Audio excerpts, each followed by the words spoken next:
most of those colors you could not get it would be ideal if you could get all these colors, paint them underglaze, and do it in one single firing. But as I said, very few coloring agents can withstand the high temperature of the kiln and mature to a beautiful color.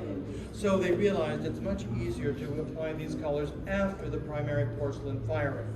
Now, we talked about the underglaze copper red. We haven't seen any, but they could use underglaze copper red. But it is so difficult to deal with. Either it doesn't turn the right color, or the other problem with underglaze copper red is that it wants to bleed. And so instead of having a nice straight line, it bleeds and you have a fuzzy line. If you want to depict mist and things like that, it's great. If you want a hard edge to a wash, or you want a very precise straight line, it's very difficult to achieve with underglaze copper red. But they discovered red enamel. It comes, coloring agent is iron, but instead of turning celadon color in the enamel, it turns red. So the red that you see there is an iron red. The French call it rouge de fer, iron red. And you have the green. Now, the enamels fire at different temperatures.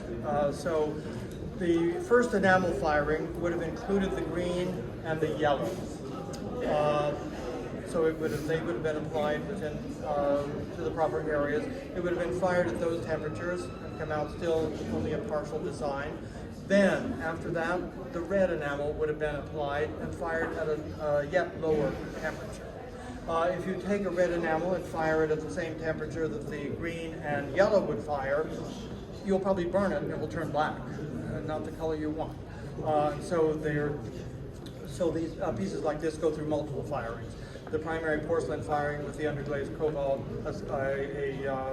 a first enamel firing with the green and yellow, and then the final enamel firing with the red. If there are pieces that use gold on the surface as well, a gold enamel, that will be a fourth application and firing at a yet lower temperature.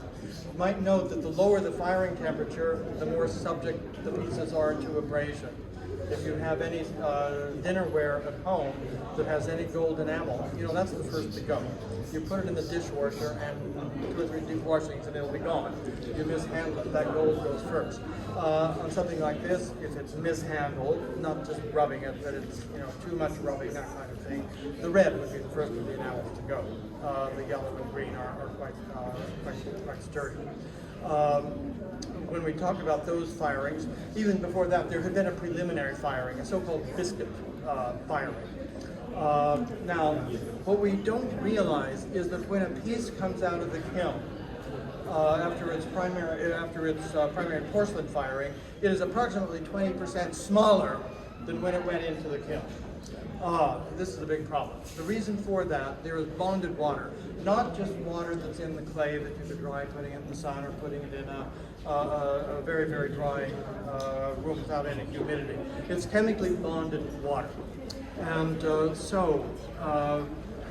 with any piece that's intended to be, particularly for the palettes, but most of the porcelains, there is so-called a biscuit firing before a glaze or decoration is applied. The piece goes into the kiln probably around 300 degrees centigrade. At that temperature, the bonded water is released and the piece shrinks inside because there's quite a bit of bonded water in there. Now, the reason for it, the reason for the biscuit firing is that as it's releasing that bonded water and it's shrinking, all kinds of things can go wrong. It can break, it can slump, it can sort of collapse. Those kinds of things. And if you want something for the palettes, it has to be perfectly shaped. And the way to ensure that is the biscuit fire. Then it comes out, you apply the glaze, you refire it for the primary porcelain.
blue and white, white on blue.